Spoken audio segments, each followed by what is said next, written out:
ॐ श्रीगणेशाय नमः। श्रीगुरुभ्यो नमः। गणनाथ सरस्वतीं रविशुक्रबृहस्पतिं पञ्चैतां संस्मरे नित्यम् वेदवाणीं प्रवर्तये। हरिः ॐ। ब्रह्मन् ब्राह्मणो ब्रह्मवर्चसि जायताम राष्ट्रे राजन्यः शूर इखव्योतिव्याधिमहारथो जायतान्दोग्धुरि धेनुर्बोढा नडवानाशुः सप्तिः पुरन्धिर्जोखा जिष्णुरथेष्ठाः सभेयो जोवास्य जजमानसि अब्बीरो जायतान् निकामे निकामेनः पर्जन्यो बरेखतो फलवतियो न ओखाधायः पचयन्ताञ्जो गच्छेमो नः कल्पतां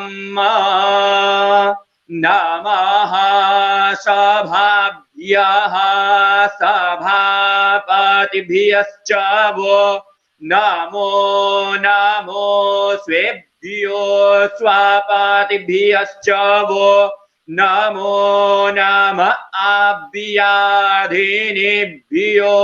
विविधयन्तिभ्यश्च वो नमो नम उगणाभ्यस्त्रिगोहतेभ्यश्च वो नमो नमः। हरिः ॐ।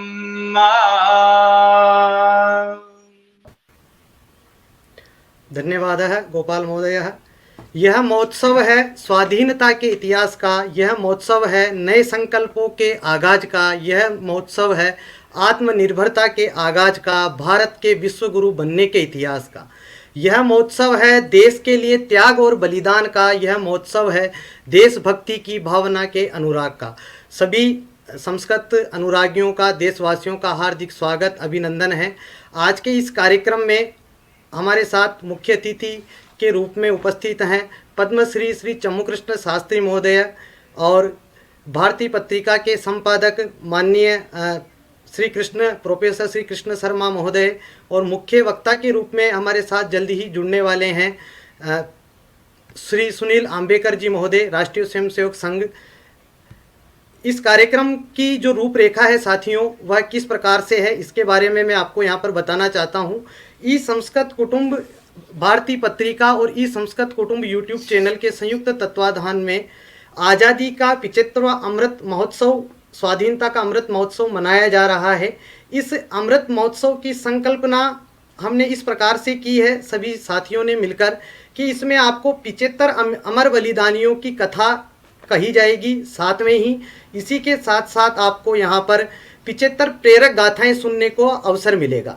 75 स्वतंत्रता सेना नायक वो हैं जिनके बारे में हमने कम सुना है, जिनको हम अधिक नहीं जानते हैं, जिनका प्रचार प्रसार अधिक नहीं हुआ है, क्योंकि स्वतंत्रता प्राप्ति जब हुई तो स्वतंत्रता प्राप्ति किसी एक वर्ग विशेष से नहीं हुई, किसी एक व्यक्ति विशेष से नहीं हुई, किसी एक जातिगत विशेष से नहीं हुई, सभी के सामूहिक प्रयास से स्वतंत्रता की प्राप्ति हमारे को हुई है। तो इस स्वतंत्रता प्राप्ति में उन सेना नायकों का जिनके बारे में हमें कम पता है, उनके बारे में हम आपको यहाँ पर इस श्रृंखला में रूबरू कराएंगे, ऐसा हमारा प्रयास रहेगा। साथ ही यह प्रयास यह भी रहेगा कि भारत की सभी भाषाओं में हम आपको यहाँ पर प्रेरक गाथाएं सुनाने का वक्ताओं से हमने अनुरोध किया है कि भारत की सभी भाषाओं में यहाँ पर आपको प्रेरक प्रसंग, प्रेरक गाथा सुनने को मिलेगी।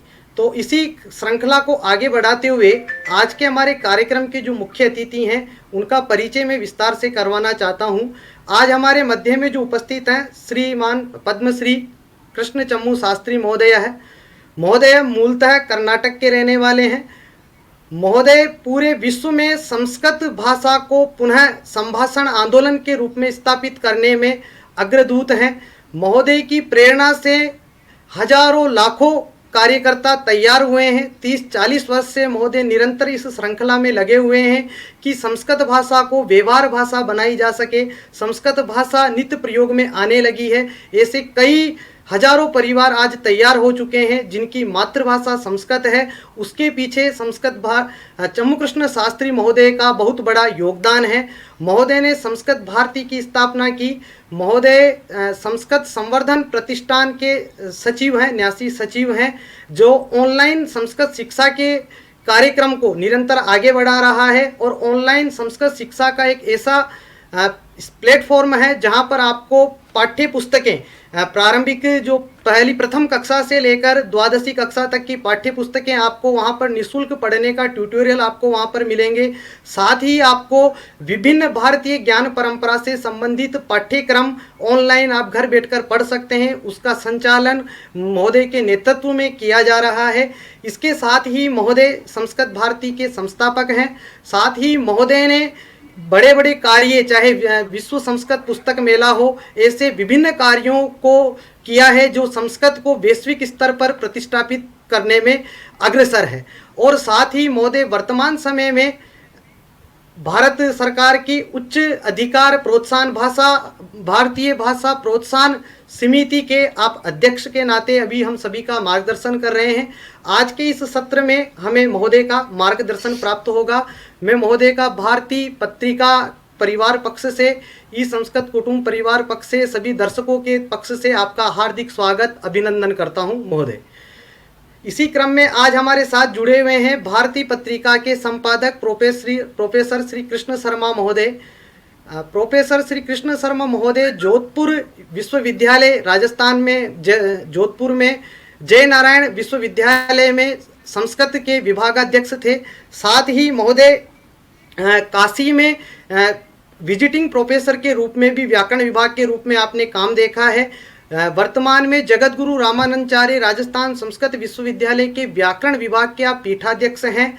साथ ही राजस्थान से प्रकाशित होने वाली 2 पत्रिकाएं, एक पत्रिका भारतीय मासिक संस्कृत पत्रिका जो विगत 73 वर्षों से प्रकाशित हो रही है, उसका वर्तमान में संपादन का कार्य महोदय आप देख रहे हैं।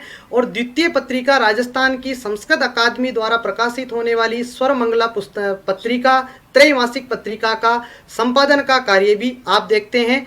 आज के इस कार्यक्रम में हमें आपका मार्गदर्शन मिलने वाला है। तो महोदय का मैं इस कार्यक्रम में हार्दिक स्वागत अभिनंदन करता हूं। ये कार्यक्रम आपका ही है, फिर भी मैं आपका हार्दिक स्वागत अभिनंदन करता हूं। प्रोफेसर श्री कृष्ण शर्मा जी से आग्रह है कि वह भारतीय पत्रिका का यात्रा वृत्तांत बताते हुए और कार्यक्रम की भूमिका रखते हुए कार्यक्रम का शुभारंभ करें।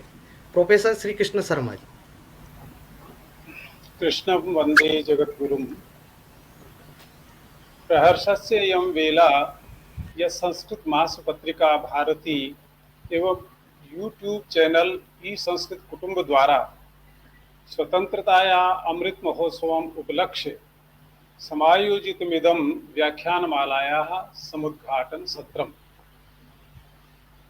अनेन माध्यमेन वर्षाधिक पर्यन्तं 75 संख्यक अमर बलिदानी प्रेरक कथाः वयं श्रोष्यामः।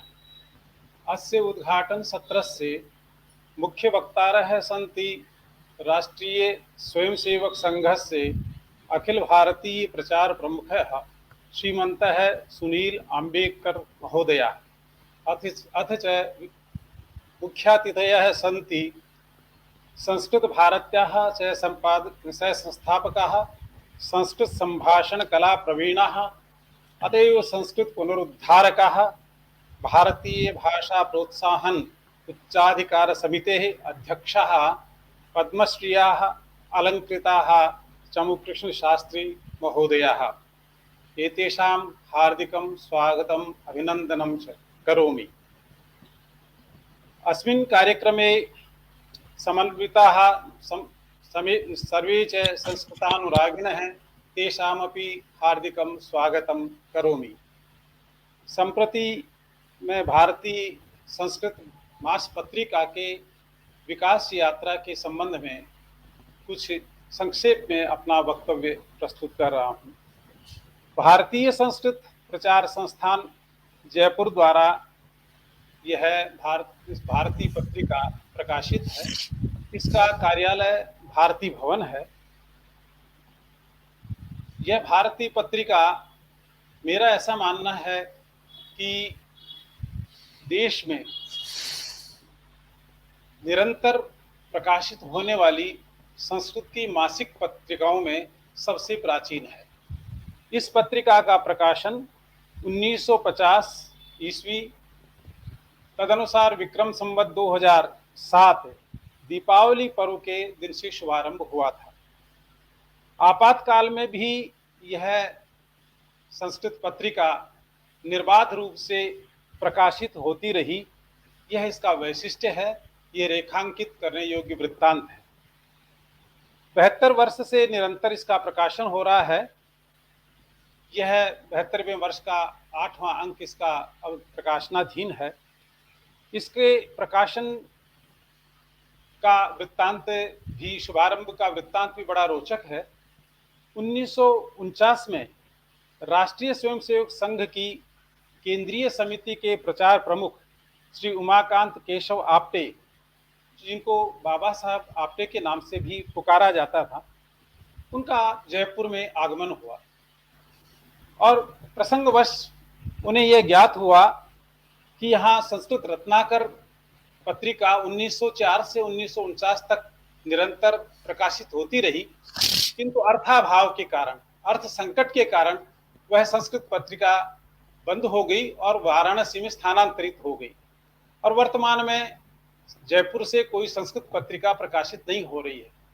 यह जानकर आप्टे साहब को बड़ा दुख हुआ और उन्होंने प्रतिष्ठित महाराज संस्कृत कॉलेज के प्राध्यापकों से अनुरोध कर एक मीटिंग बुलवाई, एक उपवेशन आहूत किया, जिसमें भारत विख्यात महामहोपाध्याय गिरिधर शर्मा चतुर्वेदी जी, कवि शिरोमणि भट्ट मथुरानाथ शास्त्री जी भी सम्मिलित थे। आप्टे साहब ने निवेदन किया कि जयपुर लघु काशी के रूप में जानी जाती है, यहाँ संस्कृत पत्रिका का प्रकाशन न होना ये अच्छी बात नहीं है और मेरी इच्छा है कि यहाँ से संस्कृत की पत्रिका प्रकाशित होवे। विद्वानों ने निवेदन किया कि अर्थाभाव के कारण वह संस्कृत रत्नाकर पत्रिका बंद हुई थी, इसलिए अर्थ संकट की समस्या है। आपके साहब ने तुरंत कहा कि ये अर्थ संकट की समस्या का समाधान करना आप मुझ पर छोड़ दें और संस्कृत पत्रिका के प्रकाशन के लिए सामग्री आप एकत्रित करें और उसको ये जिम्मेदारी आप वहन करें और संस्कृत पत्रिका का प्रकाशन अनवरत रूप से चलता रहेगा। इसके लिए हम सब कटिबद्ध हैं। समीप में प्रांतीय प्रचारक लेखराज शर्मा बैठे थे। आपके साहब ने तुरंत उनको निर्देश दिया कि इसके लिए आवश्यक व्यवस्था की जावे और उन्होंने गिरिराज शास्त्री जी, जिनको दादा भाई के नाम से भी यहाँ जाना जाता था, वो पास में बैठे थे। तो उत्साहित होकर के वार्ता प्रसंग सुनकर के वो बड़े उत्साहित हुए। उत्साहित होकर के उन्होंने कहा कि इसकी जिम्मेदारी मैं लेता हूँ, अर्थ प्रबंधन की व्यवस्था के लिए मैं कटिबद्ध रहूंगा। आपके साहब ने तुरंत उनको संस्कृत मास पत्रिका के लिए उनको प्रथम प्रबंध संपादक के रूप में नियुक्त कर दिया। आज गिरिराज शास्त्री जी तत्कालीन महाराज संस्कृत कॉलेज के प्राचार्य पंडित पट्टाभिराम शास्त्री जी के पास में गए और उनको कहा, उनसे निवेदन किया कि पत्रिका का नामकरण के बारे में आप सुझाव दें। उन्होंने दो नाम प्रस्तुत किए, एक संजीवनी और दूसरा भारती। केंद्रीय सरोकार को दादा भाई ने दोनों नाम भेजे। वहां के पंजीकरण कार्यालय से भारती ये नाम रजिस्टर्ड होकर के, पंजीकृत होकर के आ गया और दादा भाई ने ये काम शुरू कर दिया, प्रबंध शुरू कर दिया। आजीवन दादा भाई सन 2012 तक जीवित रहे, तब तक प्रबंध संपादक के रूप में भारतीय पत्रिका के लिए अर्थ प्रबंध करते रहे और प्रकाशन सुचारू रूप से चलता रहा। अंतिम समय में उन्होंने श्री सुदामा शर्मा को प्रबंध संपादक नियुक्त किया, जो वर्तमान में इस कार्य को देख रहे हैं और वो बड़ी तत्परता के साथ इस कार्य को देख रहे हैं। भारतीय पत्रिका के संपादक का बड़े बड़े विद्वान इस भारतीय पत्रिका के संपादक के रूप में कार्य कर चुके हैं। प्रथम संपादक के रूप में पंडित मधुसूदन ओझा के शिष्य और न्याय, व्याकरण, साहित्य, दर्शन के उत्कृष्ट विद्वान स्वामी सुरजन दास जी प्रथम संपादक रहे और उन्होंने 1950 से 1952 तक इस पत्रिका का संपादन किया। उनके पश्चात 1952 से 1954 तक महाराज संस्कृत कॉलेज के प्राध्यापक, धर्मशास्त्र विभाग के अध्यक्ष पंडित वृद्धिचंद्र शास्त्री जी ने इस पत्रिका का संपादन किया। उनके पश्चात 1954 से 1964 तक 10 वर्षों तक निधन पर्यंत भट्ट मथुरानाथ शास्त्री जी, जिनकी रसगंगाधर पर सरला टीका भी लिखी हुई है और गोविंद वैभवम, जयपुर वैभवम इत्यादि उनके प्रसिद्ध ग्रंथ हैं, उन्होंने इस पत्रिका का संपादन किया। 1964 से 1969 तक 5 वर्षों तक आशुकवि पंडित हरि शास्त्री जी ने इस पत्रिका का संपादन किया।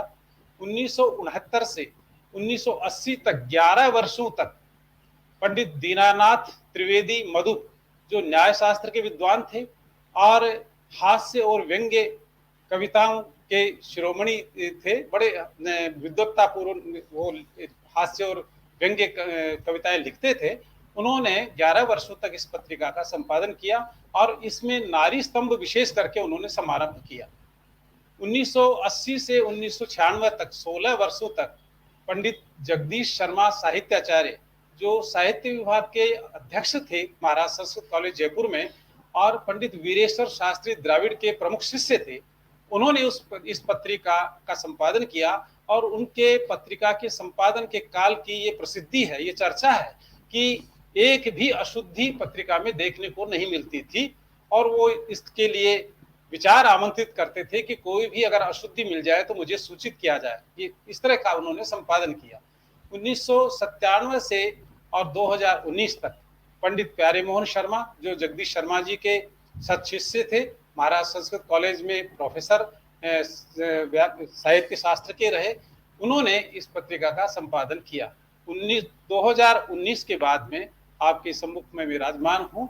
ये दायित्व मुझे दिया गया है, जो मैं यथासंभव उसका निर्वहन कर रहा हूँ।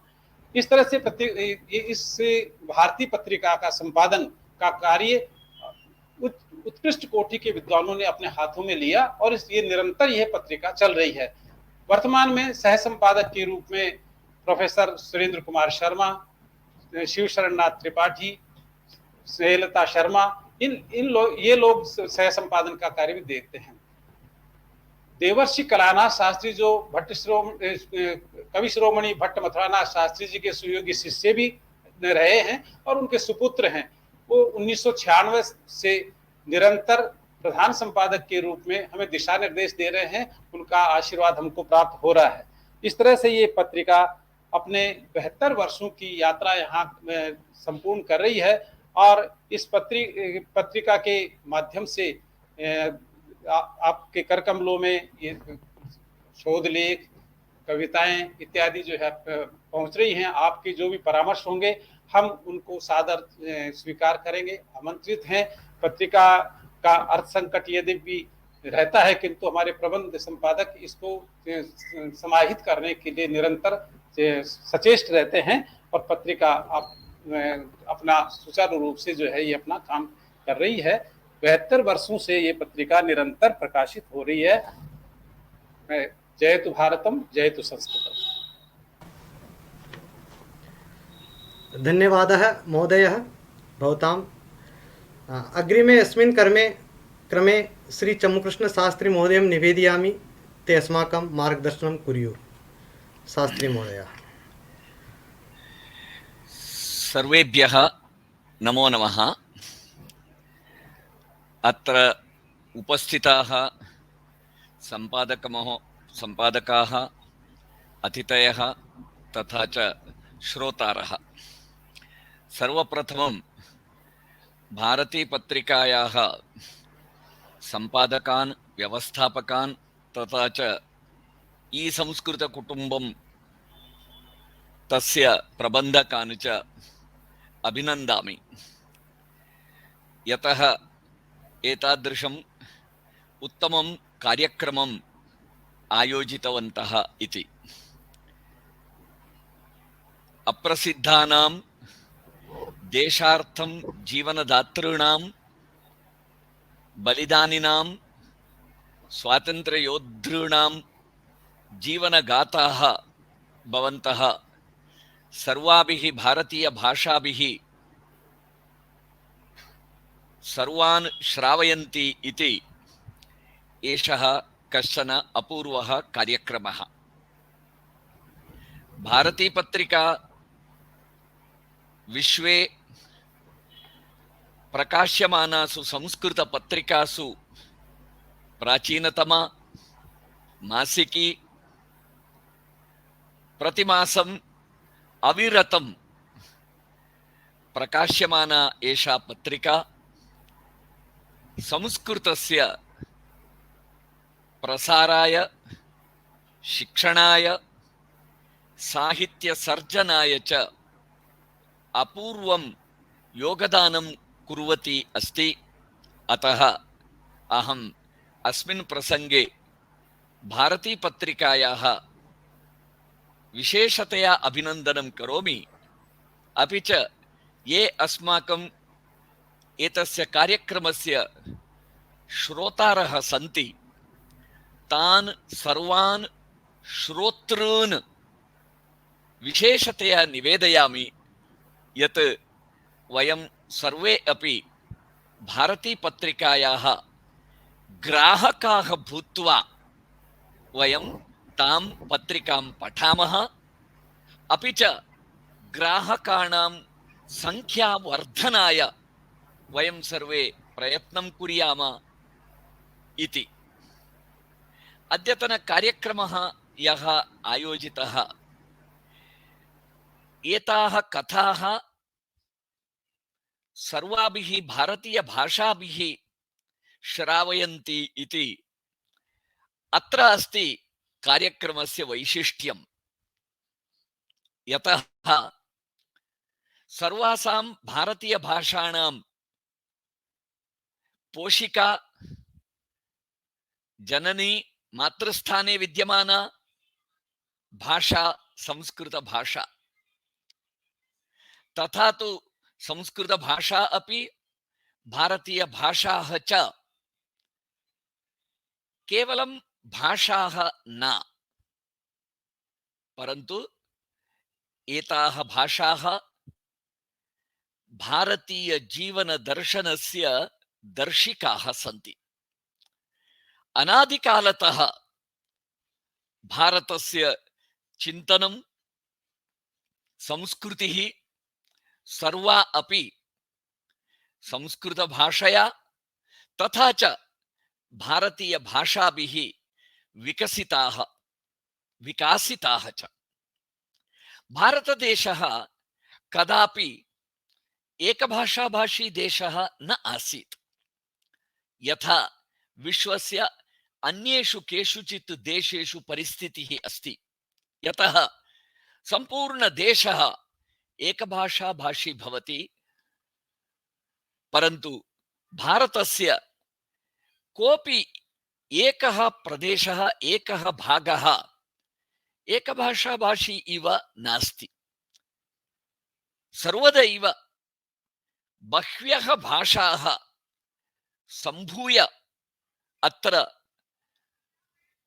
विकसिताः, सम्भूय जीवनं कृतवत्यः परस्पर आदानप्रदानेन। भारतीयभाषाभिः परस्परं शब्दानाम् आदानप्रदानं कृतं, विचाराणाम् आदानप्रदानं कृतं,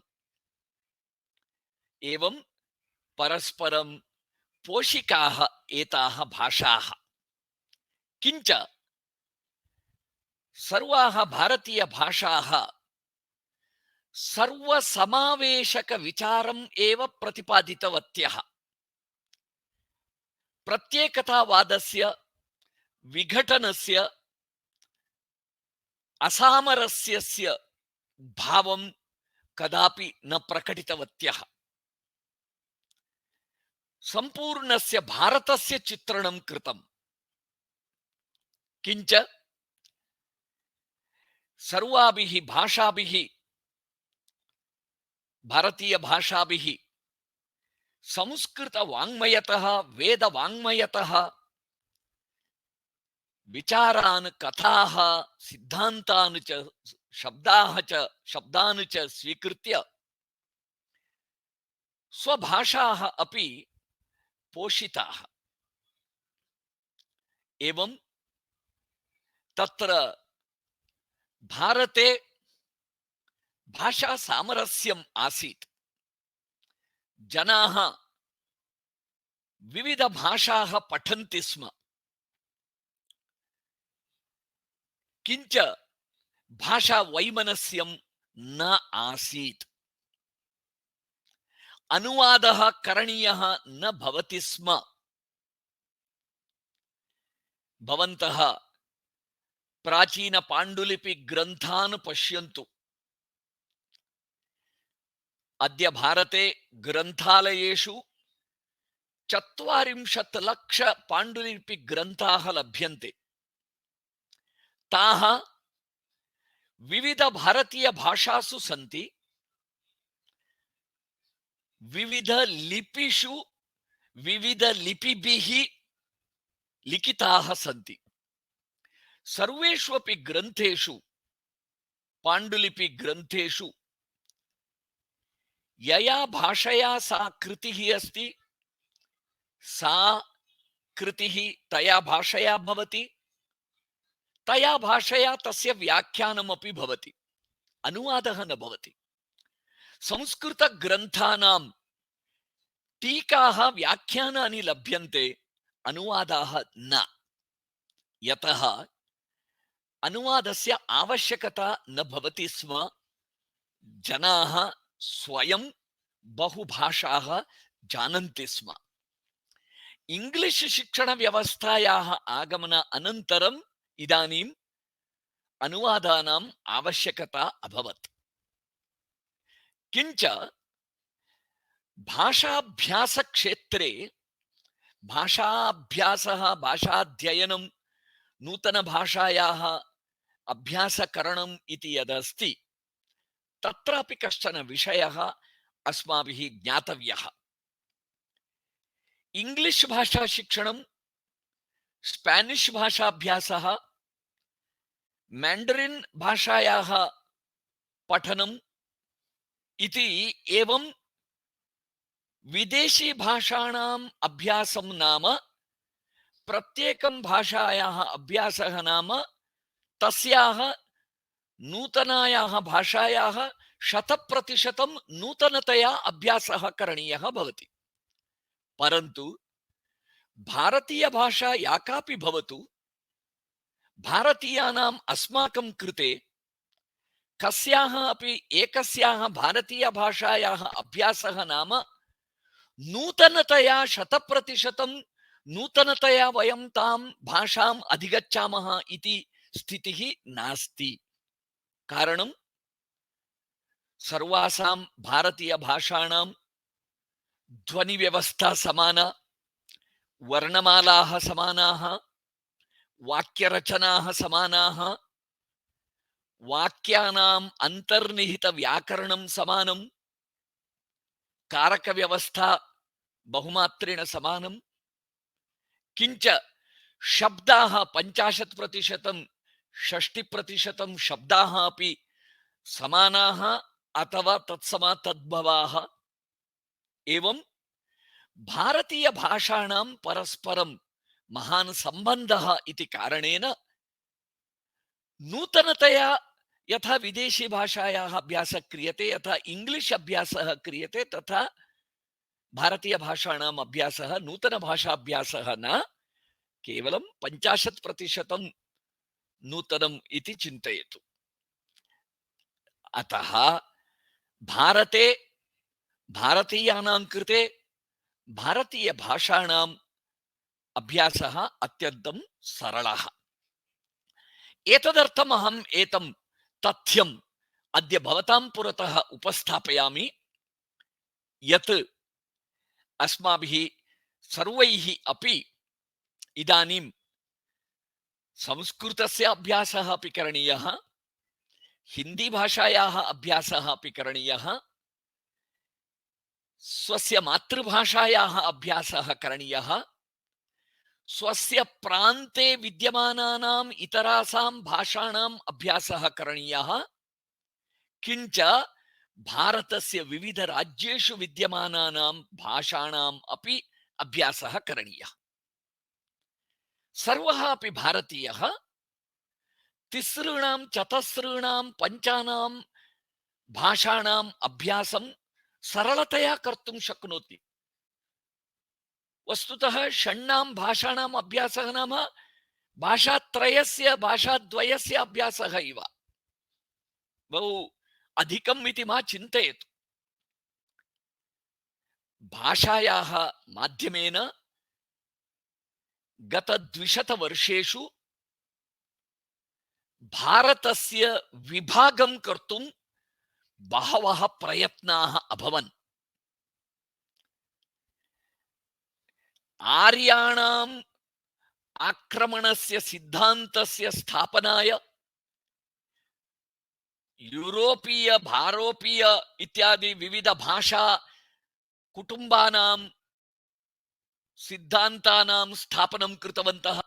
Indo European languages, Dravidian languages इत्यादि भिन्न भिन्न विभागान् कृतवन्तः। अद्य पर्यन्तम् इदानीमपि देशे ये विघटनकारी जनाः सन्ति अथवा विदेशेषु अपि ये भारतं दुर्बलं कर्तुम् इच्छन्ति, ते सर्वे एवं भाषा अस्तित्वम् एव उत्थाप्य जनान् भाषाणाम् आधारेण विभागीकर्तुं प्रयत्नं कुर्वन्तः सन्ति। एतस्मिन् सन्दर्भे अस्माभिः सर्वैः अपि भारतीय भाषाणाम् अभ्यासं कृत्वा भारतीय भाषा माध्यमेन शिक्षणस्य सर्वेषामपि विषयाणां भारतीय भाषा माध्यमेन शिक्षणं यथा गत 200 वर्षेषु आङ्ग्लभाषा माध्यमेन शिक्षण व्यवस्था प्राचलत्। मेकाले शिक्षण पद्धत्या तामपि पद्धतिं तां व्यवस्थाम् अस्माभिः कालक्रमेण उपायेन पार्श्वे कृत्वा अस्माभिः भारतीय भाषा माध्यम शिक्षण व्यवस्था अग्रे आनेतव्या। तद्विषये अस्माभिः जनजागृतिः करणीया। तस्य प्रथम सोपान रूपेण सर्वेषु अपि भारतीयेषु अन्यस्याः एकस्याः भारतीय भाषायाः अभ्यासस्य रुचिः उत्पादनीया। जनाः एवं अन्याम् एकां भारतीय भाषां जानातु, अन्यया भारतीय भाषया भाषणं क्रियताम्, अन्यया नाम इतोपि एकया भाषया भाषणस्य संभाषणस्य अभ्यासः क्रियताम् इति निवेदनं करणीयं, विचारप्रचारः करणीयः, तदर्थं प्रोत्साहनं करणीयम्। एकभाषाभाषी जनः बहुभाषाभाषी जनः भवेत्। एकभाषाभाषी कुटुम्बं बहुभाषाभाषी कुटुम्बं भवेत्। एकभाषाभाषी ग्रामः बहुभाषा भाषी ग्रामः भवेत्। एकभाषा भाषी जनपदं जनपदः बहुभाषा भाषी जनपदः भवेत्। एकभाषा भाषी राज्यं बहुभाषा भाषी राज्यं भवेत्। एवं अस्माभिः बहुभाषा भाषी प्रदेशः निर्मातव्यः। सर्वत्र भारतीय भाषाणाम् अभ्यासस्य वायुमण्डलं निर्माणं करणीयम्। सर्वासां भारतीय भाषाणां शिक्षणस्य कक्ष्याः आयोजनीयाः। भारतीय भाषाणां विविध कार्यक्रमाः करणीयाः। भारतीय भाषाणाम् उत्सवाः आचरणीयाः। भारतीय भाषासु पुस्तकानि पठनीयानि। भारतीय भाषाणां श्रवणस्य भाषणस्य अवसरस्य कल्पनीयाः। भारतीय भाषाः कथं सरलाः सन्ति, अवगमनयोग्याः सन्ति इति बालानां कृते अस्माभिः भारतीय भाषाणां दर्शनं कारणीयं, श्रवणं कारणीयं। भारतीय भाषया भाषणस्य आनन्दः प्रदातव्यः बालेभ्यः, छात्रेभ्यः। भारतस्य कस्मादपि भागात् यः कोऽपि मम ग्रामम् आगच्छतु, मम गृहम् आगच्छतु, 15 दिनानि मासं यावत् मम गृहे स्थित्वा भारतीय भाषायाः अभ्यासं करोतु इति विचारं यदि वयं सर्वत्र वदामः, इतरेभ्यः आमन्त्रणं दद्मः, भारतस्य कस्मादपि भागात् यः कोऽपि आगत्य मम गृहे स्थित्वा भारतीय भाषायाः अभ्यासं कुर्यात् इति यदि वयं करोतु इति जनेभ्यः आमन्त्रणं दद्मः, भारतस्य एकस्मात् राज्यात् जनाः, छात्राः विशेषतया अन्यराज्यं गत्वा तत्र पक्षं यावत्, मासं यावत् कस्यचित् गृहे स्थित्वा तत्रत्य भाषाम् अभ्यस्य तत्रत्य संस्कृतिम् अपि दृष्ट्वा आगच्छति। एवं चिन्त्यतां, राजस्थानतः बहवः छात्राः तमिळ्नाडु गच्छन्ति, तत्र भाषाभ्यासं कुर्वन्ति। तमिळ्नाडुतः बहवः छात्राः राजस्थानम् आगच्छन्ति, तत्र गृहेषु स्थित्वा हिन्दी अभ्यासं कुर्वन्ति। अथवा राजस्थानतः अस्सं गच्छन्ति, अस्समतः कर्णाटकं गच्छन्ति, कर्णाटकतः उत्कलं गच्छन्ति, उत्कलतः पञ्जाबं गच्छन्ति। एवं विविध राज्येषु जनाः गृहेषु गत्वा स्थित्वा तत्रैव तत्रत्य भाषा वातावरणे स्थित्वा अल्पेन कालेन तत्रत्य भाषाम् अभ्यस्य आगच्छन्ति, पुनः स्वप्रदेशे तस्याः भाषायाः प्रचारं कुर्वन्ति इति एतादृशस्य एकस्य नूतनस्य वायुमण्डलस्य वयं निर्माणं कुर्याम, तर्हि निश्चयेन भारते किञ्चित् नवं वातावरणं राष्ट्रीय एकतायाः, राष्ट्रीय भावैक्यस्य, सामरस्यस्य, सहयोगस्य, सहकारस्य, सहजीवनस्य अद्भुतं किञ्चन दृश्यं वयं निर्मातुं शक्नुमः।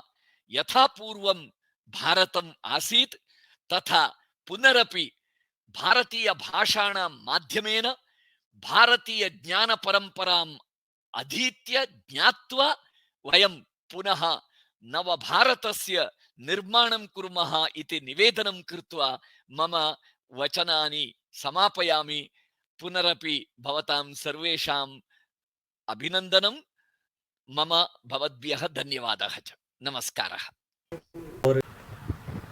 कार्यक्रम की श्रृंखला को आगे बढ़ाते हुए हम आज के हमारे मुख्य वक्ता के रूप में हमारे बीच में उपस्थित हैं माननीय श्री सुनील आम्बेकर महोदय, श्री सुनील आंबेकर महोदय का मैं भारतीय पत्रिका पक्ष से, ई संस्कृत कुटुंब स्टूडियो पक्ष से हार्दिक स्वागत अभिनंदन करता हूं इस स्वाधीनता के अमृत महोत्सव के इस कार्यक्रम में। महोदय का परिचय मैं आपके सामने उपस्थित कर रहा हूं। महोदय पूर्णकालिक प्रचारक हैं। पूर्णकालिक का मतलब अपना सर्वस्व, सब कुछ समय, पूरा समय, सभी सुख सुविधाओं को छोड़कर पूरा समय राष्ट्र कार्य के लिए लगाना। आप पूर्णकालिक राष्ट्रीय स्वयंसेवक संघ के पूर्णकालिक प्रचारक हैं। आप बाल्यकाल से ही राष्ट्रीय स्वयंसेवक संघ के स्वयंसेवक रहे हैं। विद्यार्थी जीवन में आप ABVP अखिल भारतीय विद्यार्थी परिषद से आप जुड़े। अखिल भारत नागपुर में आपका अध्ययन हुआ। नागपुर में आपने विज्ञान विषय के आप विद्यार्थी रहे और आपने जूलॉजी में विज्ञान विषय में मास्टर की डिग्री ली। और विदर्भ क्षेत्र में आप अखिल भारतीय विद्यार्थी परिषद के कार्यकलापों से आप जुड़े। वहाँ पर आपने नेतृत्व किया विद्यार्थी परिषद में। वहाँ पर आप क्षेत्रीय संयोजक से लेकर आपने कार्य प्रारंभ किया और क्षेत्रीय आयोजन सचिव, अखिल भारतीय विद्यार्थी परिषद संयुक्त राष्ट्रीय सचिव के रूप में आपने युवाओं का नेतृत्व किया, युवाओं का संगठन किया। आप शिक्षा शास्त्री भी हैं। आपकी कई पुस्तकें भी संप्रति उपलब्ध हैं। शिक्षा के क्षेत्र में भी आपका अमूल्य योगदान रहा है। आपने समावेशी शिक्षा, राष्ट्रीय शिक्षा, गुणवत्तापूर्ण शिक्षा, सामर्थ्यपूर्ण शिक्षा, इन सब विषयों के लिए छात्र क्रियाकलापों में आपने विस्तृत नेतृत्व किया है। आपने देश विदेश में भी भारतीय संस्कृति के प्रचार प्रसार से संबंधित कार्यों में महत्वपूर्ण भाग निभाया है। चीन की एक कम्युनिस्ट पार्टी के अंतर्राष्ट्रीय विभाग के तहत China association for international friendly contact CIFC के आप निमंत्रण पर आप चीन में 3 सदस्यीय प्रतिनिधि मंडल का हिस्सा भी आप रहे हैं। और वर्तमान में इससे पहले आप राष्ट्रीय स्वयंसेवक संघ के सह प्रचारक प्रमुख के नाते हम सबका मार्गदर्शन कर रहे थे। वर्तमान में आप अखिल भारतीय प्रचार प्रमुख हैं राष्ट्रीय स्वयंसेवक संघ के और इस नाते हमारा आप मार्गदर्शन कर रहे हैं। आदरणीय श्री सुनील आंबेकर जी भाई साहब से आग्रह है कि स्वाधीनता के अमृत महोत्सव पर हमारे युवाओं को, श्रोताओं को क्या संदेश आपकी तरफ से रहने वाला है, इस मार्गदर्शन के लिए आपका हार्दिक स्वागत अभिनंदन है श्री सुनील आंबेकर जी महोदय। नमस्कार। सबसे पहले ये जो ई संस्कृत कुटुंब नाम से जो ये उपक्रम पहल की गई है, ये बहुत ही अभिनंदनीय है और इसके लिए मैं आयोजकों को बहुत बहुत बधाई और शुभकामना देता हूँ। ये समय ऐसा है कि जिस समय पूरा देश स्वाधीनता का अमृत महोत्सव मना रहा है। स्वाभाविक है, कई जो देश परतंत्र रहता है उसे पता होता है कि स्वतंत्रता की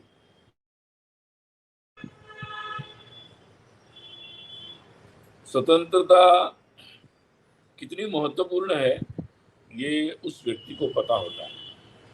मुझे लगता है कि हमारा भारत देश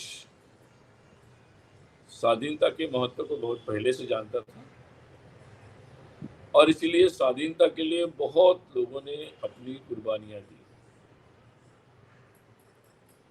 और ये देश कभी पराधीन न हो, अपने लोक कल्याण के मार्ग पर चलता रहे, इसलिए भी बहुत लोगों ने कई पीढ़ियों तक बहुत सारे परिश्रम किए।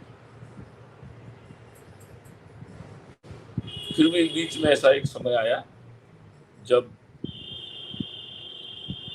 हम लोगों के ऊपर कुछ समय के लिए विदेशी शासकों ने शासन किया और उस समय भी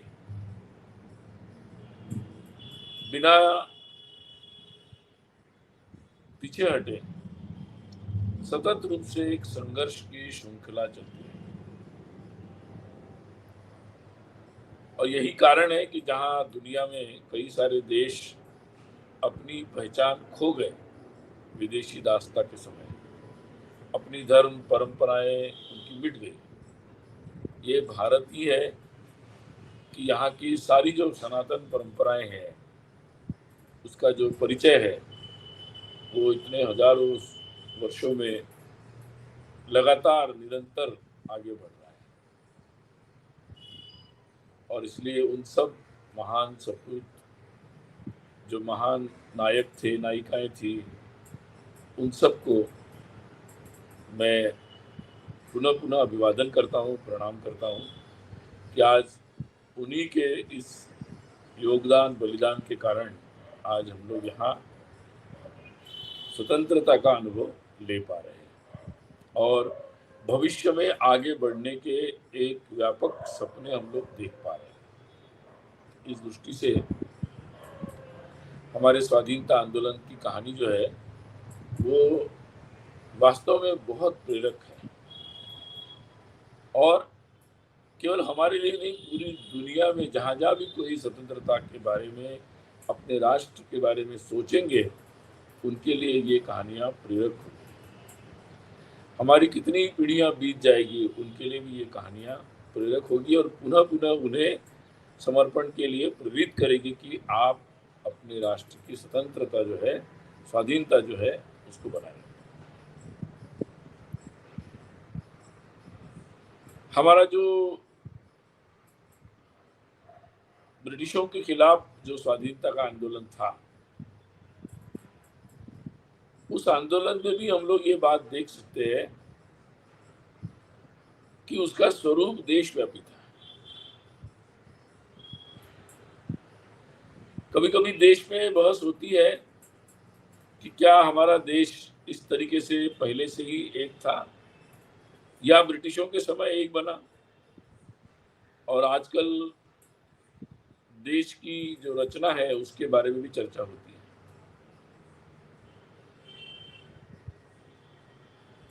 देश चलाने के लिए हम लोग, देश के जो वासी होते हैं, वी द पीपल, वो लोग अपनी एक रचना बनाते हैं, अपने नीति नियम बनाते हैं, वो समय समय पर काल के साथ बदलते भी रहते हैं। और इसलिए जो समाज होता है जिसमें एकता होती है, वो अपने संचालन के लिए एक संविधान बनाता है, सामूहिक संविधान।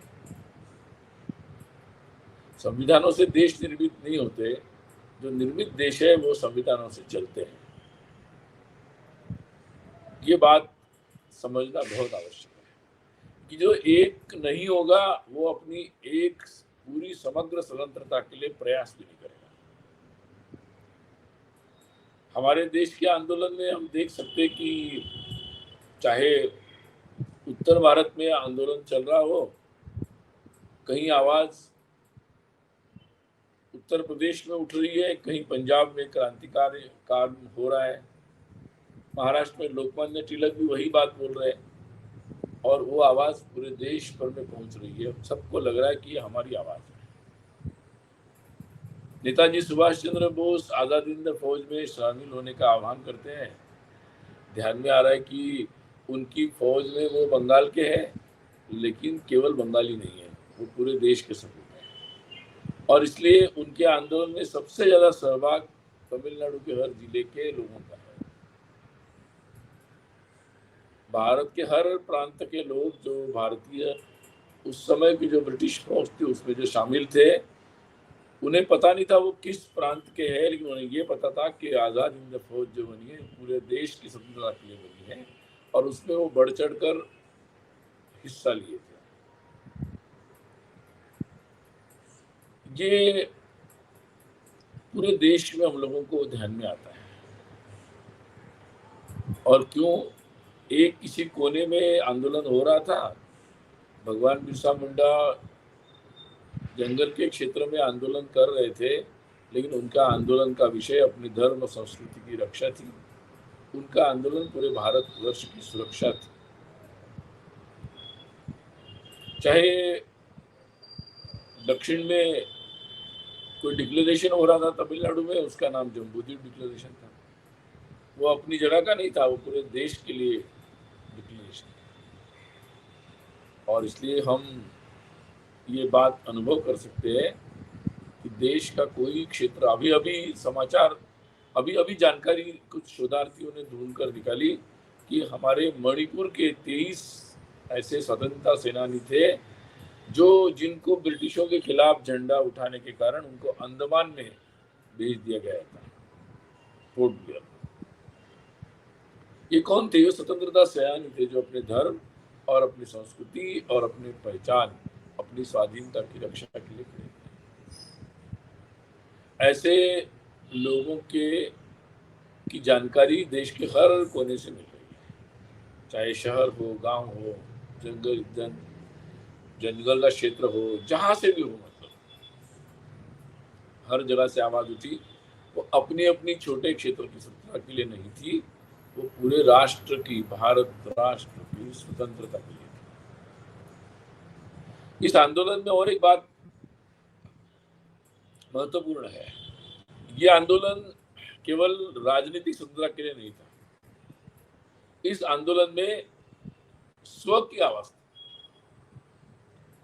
यानी राजनीतिक स्वाधीनता लेना और उसके साथ साथ अपना जो स्व है, स्वधर्म, स्वभाषा, स्व संस्कृति, स्ववेश, ऐसा जितना भी स्व है, स्व का हमारा संगीत, हमारी कलाएं, हमारा नाट्य, मतलब हमारा जितना भी स्व है, उस सब के लिए संघर्ष चल रहा है।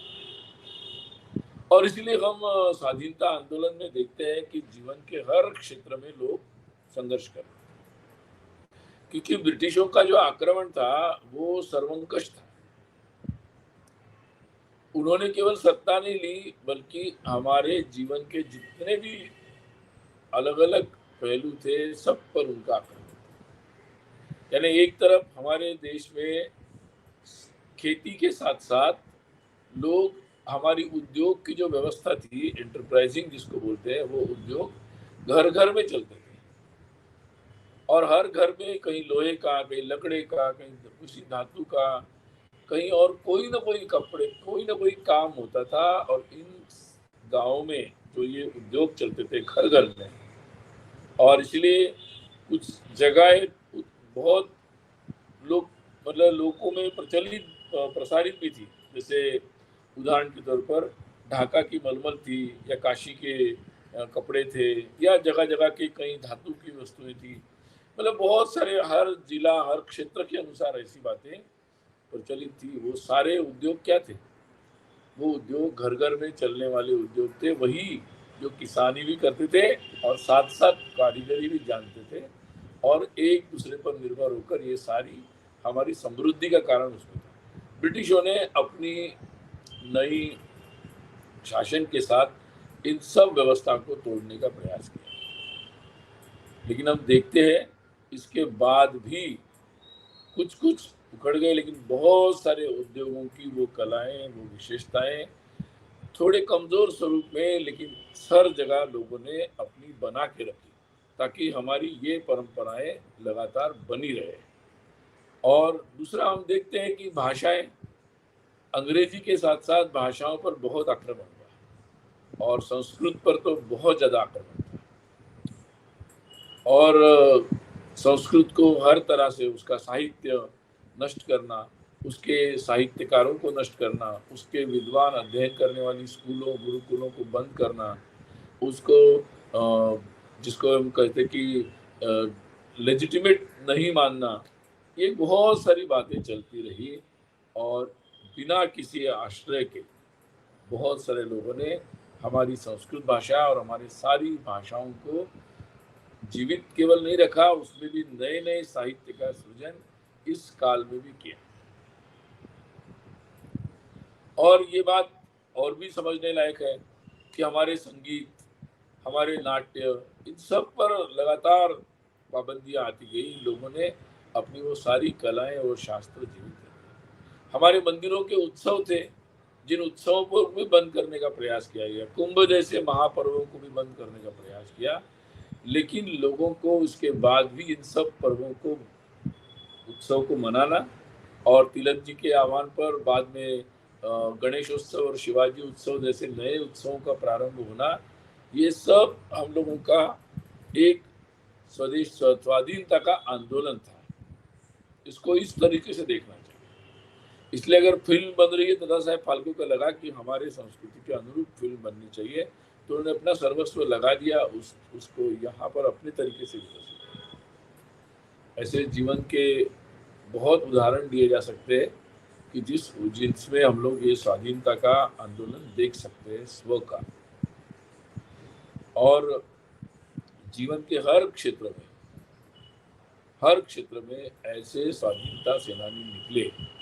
कुछ राजनीतिक आंदोलन कर रहे थे और कई सारे लोग इस प्रकार से अपनी अपनी जैसे जैसे उनको प्रेरणा मिलती गई, जो हमारी विशेषताएं उसको सुरक्षित करने का प्रयास किया। ये बहुत लंबी कहानी है और इसको जितना हम सुनेंगे, जितना फिर से दोहराएंगे, उतना हम स्वयं भी प्रेरित होते हैं और वो आने बहुत सारे लोग, लगातार आने वाली पीढ़ियां भी इससे प्रेरित होगी। इसलिए इसको पुनः जागरूक रखना, इसको सुरक्षित रखना भी हमारा काम है। और इसलिए जो मैंने उल्लेख किया कि स्वाधीनता केवल हमें स्वाधीनता के लिए नहीं चाहिए, तो स्वाधीनता स्वधर्म के लिए, स्वतंत्र के लिए की रक्षा करने के लिए चाहिए। और इसलिए आज मुझे लगता है कि हम लोगों के लिए एक बहुत बड़ा कर्तव्य है कि जो स्वप्न था हमारे संविधान निर्माताओं का, हमारे स्वाधीनता आंदोलन वासियों का, उनको हम गहराई से देखें।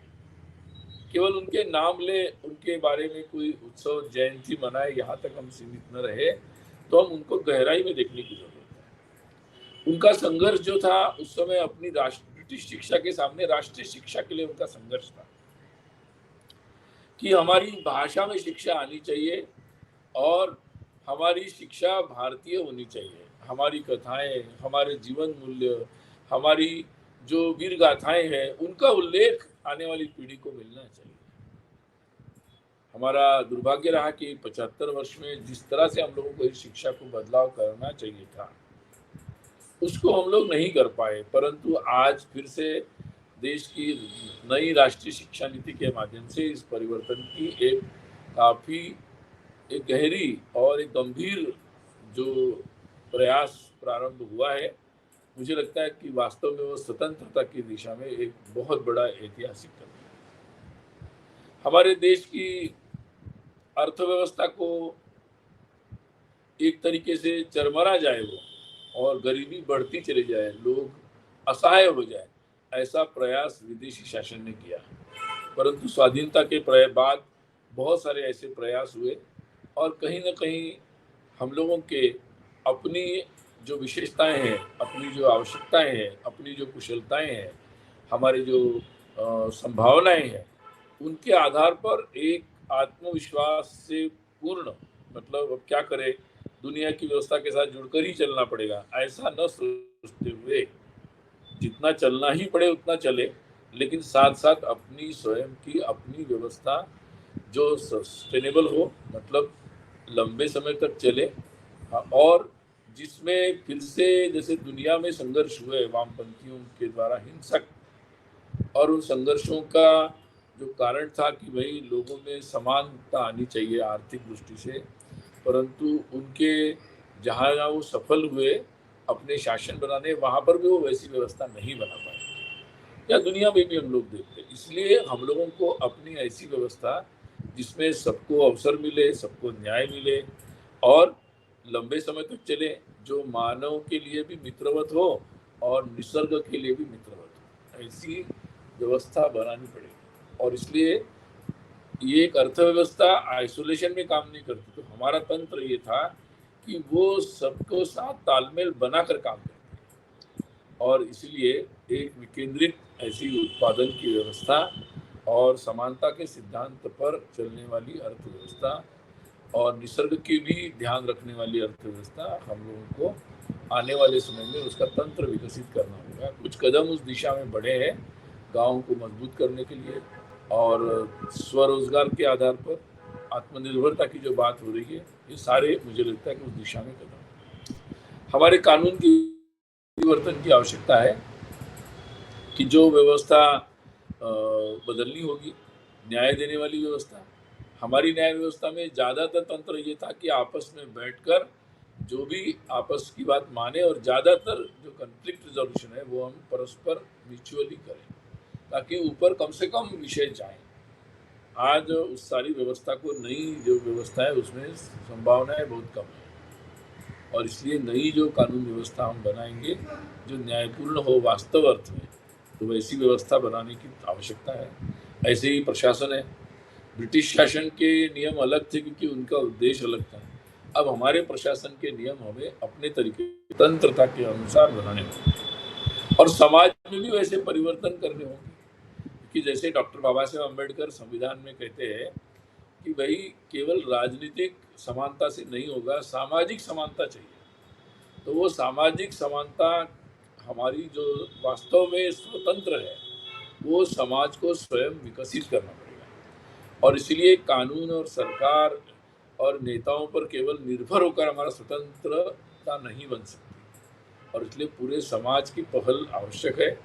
आज उस दृष्टि से हम अभाव जिसमें दूर कर सके, समता ला सके, जिससे समरसता भी बने, शोध अपनी पद्धति से हो, अपनी आवश्यकताओं के अनुसार हो, विश्व के कल्याण के लिए। हमारी भाषाएं, संस्कृत, हमारी संस्कृति, हमारे साहित्य, ये सब कैसे विकसित हो कि हम अपने विचार, अपने आनंद, अपनी बात की अभिव्यक्ति अपनी भाषा में कर सकते। दुनिया में भी वही देश अभिनव तरीके से सबसे आगे बढ़ रहे जो अपनी भाषाओं में काम करते हैं और इसलिए आज उस दृष्टि से जीवन के हर क्षेत्र में हमारे स्वतंत्र स्थापित होने के लिए पहल आवश्यक है और मुझे लगता है कि स्वाधीनता का 75 वर्ष मनाना, अमृत महोत्सव, ये ऐसे संकल्प के लिए बहुत ही एक सुनहरा ऐसा अवसर है। तो इस अवसर पर हम पुनः उन स्वाधीनता सेनानियों का स्मरण करें और निश्चित रूप से ऐसा संकल्प करें कि उनके जो संकल्प थे, उनके जो अधूरे सपने थे, उनको हम साकार करेंगे और उनसे देश की एकता का संदेश भी हम लेकर आगे बढ़ेंगे। इस दृष्टि से जो एक बहुत सुंदर ऐसी पहल ई संस्कृत कुटुंब ये अपने माध्यम से चल रही है, ये बहुत अभिनंदनीय है और आज निश्चित रूप से श्रीमान चमू कृष्ण शास्त्री जी उनके जो विचार हैं और उनका जो संस्कृत के लिए बहुत बड़ा योगदान और प्रयास है, भारतीय भाषाएं और संस्कृत इनको जोड़कर सारी राष्ट्रीय भाषाओं को आगे बढ़ाने का और उसके आधार पर अपने तंत्र में उनको स्थापित करने का जो उनका प्रयास है वो वास्तव में दृष्टि से बहुत अभिनंदनीय है। मैं उनको भी बहुत शुभकामना देता हूँ और आयोजकों को पुनः एक बार धन्यवाद। भारत माता की जय।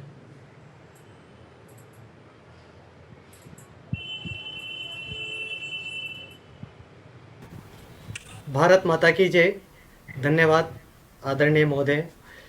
जिसको न निज गौरव तथा निज का अभिमान है वह गौरव नहीं ही है, पशु निरा और मृतक समान। निज का स्वभाषा का गौरव, स्वतंत्र का गौरव हमें होना चाहिए। स्वतंत्र की ओर हम आगे बढ़ें। इस ऐसा संदेश, ऐसा मार्गदर्शन आदरणीय श्री सुनील आम्बेकर जी महोदय ने हमें प्रदान किया। निश्चित ही भारत श्रेष्ठता की ओर, विश्व गुरु की ओर बढ़ रहा है और आपके सभी के मार्गदर्शन से ये कार्य निरंतर प्रगति पर रहेगा। महोदय, आपका बहुत बहुत धन्यवाद। हमारे श्रोताओं को आपने अपना अमूल्य समय निकालकर हमारा मार्गदर्शन किया। आगे आपसे यही अपेक्षा रहेगी कि जब भी हमें मार्गदर्शन की आवश्यकता महसूस हो तो आप हमें समय निकालकर आगे भी आप मार्गदर्शित करेंगे। धन्यवाद। फिर मिलेंगे। जय तु संस्कृतम, जय तु भारतम, वंदे मातरम। भारत माता की जय।